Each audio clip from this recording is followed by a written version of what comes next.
प्यारे विद्यार्थियों, आप सभी का एक बार फिर से स्वागत है। कक्षा 8वीं के गणित में हम प्रश्नावली 3.3 का हल कर रहे हैं। प्रश्न नंबर 9 तक हमने पिछले लेक्चर में कर लिए थे। आज हम प्रश्न नंबर 10, 11 और 12 का हल करेंगे इस लेक्चर में। तो देखिए, प्रश्न नंबर 10 क्या है, बताइए कैसे यह आकृति एक समलंब है, इसकी कौन सी दो भुजाएं समांतर हैं। तो इस आकृति में हम देखते हैं कि हमारे पास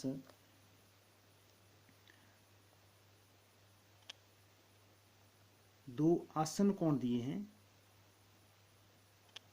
आसन कोणों का योग, ये कोण L जमा कोण M क्या है, 80 डिग्री जमा 100 डिग्री, 180 डिग्री है। दो आसन कोण संपूरक हैं, इसलिए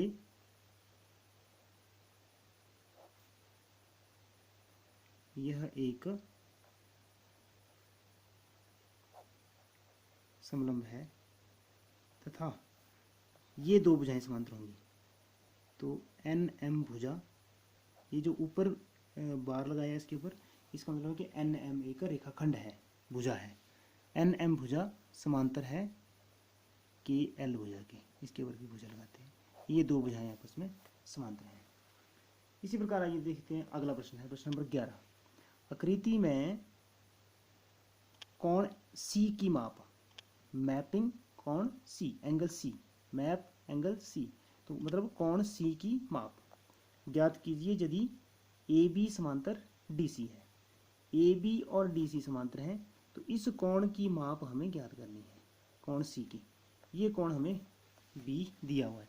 तो यही चीज़ हम जो प्रश्न 10 में हम प्रयोग कर चुके हैं, उसके प्रयोग हम यहाँ पर करेंगे कि क्योंकि AB समांतर है DC के, इसलिए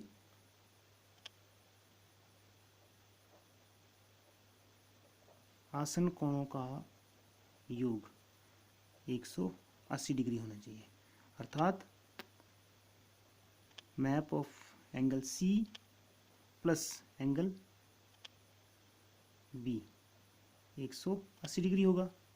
तो M angle C plus 120 degree बराबर है 180 डिग्री। तो यहाँ से M एंगल C क्या आ जाएगा, 60 डिग्री। तो कोण C की माप क्या है, 60 डिग्री हमने प्राप्त कर ली है। आइए हम करते हैं प्रश्न नंबर 12। प्रश्न नंबर 12 में हमें क्या दिया हुआ है कि आकृति में कोण P तथा कोण S की माप ज्ञात कीजिए। कोण P तथा कोण S की माप ज्ञात कीजिए यदि SP समांतर RQ है। ये ऐसे एरो लगाते हैं, एरो लगाने का मतलब कि ये दो भुजाएं आपस में समांतर हैं। तो SP समांतर RQ है। ब्रैकेट में इसमें लिखा है कि यदि आप R की माप ज्ञात करते हैं, कोण R की माप ज्ञात करते हैं, तो क्या कोण P को ज्ञात करने के लिए एक से अधिक विधि है। तो इसका भी हमें उत्तर देना है।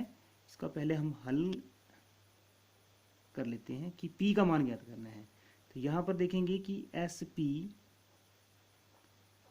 समांतर RQ है, ये हमें दिया है।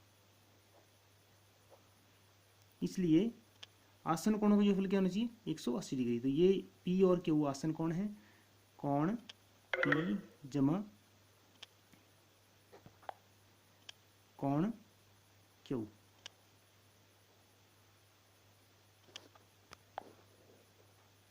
कोण P जमा कोण Q बराबर आ जाता है 180 डिग्री। कोण P जमा 130 डिग्री, 180 डिग्री। तो कोण P यहाँ से आ जाता है माइनस करके 50 डिग्री, हमारे पास आंसर आ जाता है। अब इसका हम ये जो ब्रैकेट में लिखा है इसको हल करेंगे कि यदि हम कोण R ज्ञात करते हैं तो क्या कोण P को ज्ञात करने के लिए एक से अधिक विधि है। तो हम देखते हैं कि कोण R क्या है। कोण R के ऊपर एक साइन दिया हुआ है, यहाँ पर कोण आर जो है वो एक समकोण दिया है, समकोण दिया है, तो इसलिए कोण एस क्या होगा, ये भी एक समकोण होगा, क्योंकि इसका और इसका योगफल क्या हो जाएगा 180 डिग्री। ये आसन कोण है दोनों ही, तो हम लिखते हैं कि 180 माइनस कोण आर, मतलब 180 डिग्री माइनस 90 डिग्री।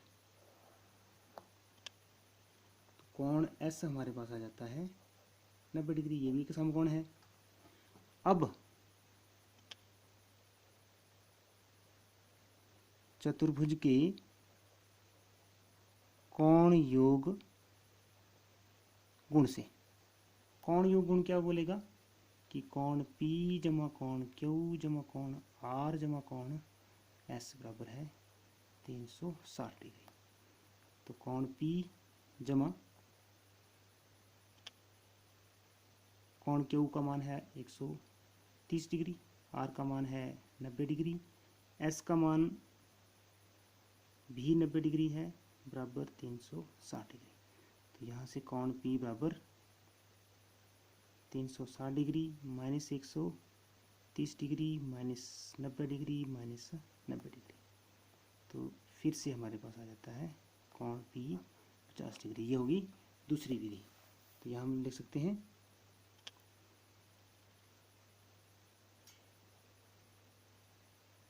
दूसरी विधि। तो इसका मतलब क्या हुआ कि हम दूसरी विधि के द्वारा भी P का मान, कोण P का मान जो है वो ज्ञात कर सकते हैं। तो P का मान हम दोनों विधियों से ज्ञात कर सकते हैं। इस प्रश्नावली के सभी प्रश्नों को अपनी नोटबुक में हल करें और चेक करवाएं।